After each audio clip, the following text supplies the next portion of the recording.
Welcome to week 6. We'll go to class content on the landing page as we do every week. Make sure you're clicking on week 6. You have a checklist. Make sure you're covering the checklist or reading over the checklist so you know what's going to happen this week. You have the interactive lecture on the Affluent Society with 8 pages in that. Make sure you're participating in all of the activities in that interactive lecture. Your quiz this week is on chapter 27 and 28. Please note that you will use your book to find the answers in those 2 chapters.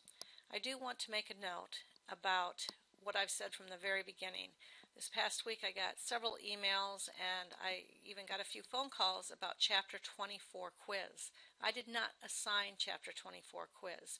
The only time that you are supposed to do the quizzes or anything in this course is if I have assigned it on the content section.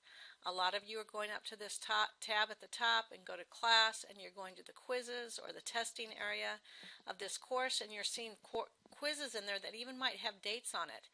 I do that for a reason, and part of that is to make sure that my quizzes and exams have integrity, and I also sometimes even forget to turn off dates from a previous semester, but next semester I'll probably use our chapter 24.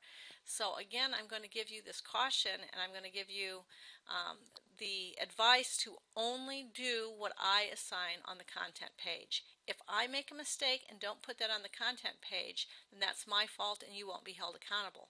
But several people went and did that 24 chapter quiz, maybe spent an hour, some people spent 2, and you're not going to be graded on that chapter quiz. So make sure that you're following my advice and my guidelines to only do what is on the content section of this course.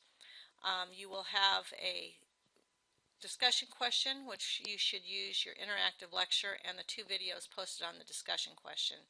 And then, of course, you will have your second exam this Friday, July 11th.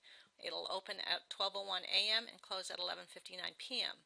And as usual, once you get into the exam, you will only have 2 hours in which to complete it. But I did want to go over the exam. Part 1 will have 10 events in which you will have to put in sequential order, beginning with the earliest and ending with the most recent. Part 2 are all of these terms in which I've placed on the exam guide.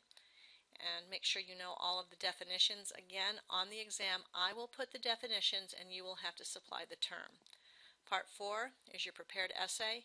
Make sure that you are reading that thoroughly, understanding the questions that I'm asking, and making sure that you're devoting a paragraph to each of the questions. Also note you must have an introductory paragraph in which you introduce the topic and your thesis statement, and you must have a concluding paragraph. Part 5 will be the term essay. I will take 5 of the terms listed above here, and you will have to write an academic essay linking together those terms. Again, the link cannot be history. It's got to be a solid link between the terms, and then you write an essay based on your thesis statement, which should contain the link. If you have any questions, don't hesitate to contact me. I think the semester is going very, very well. I'm impressed with your insight to the discussion questions, and I hope that you are having a great semester. We are in week 6, so we only have 5 weeks left of the semester. Have a great week.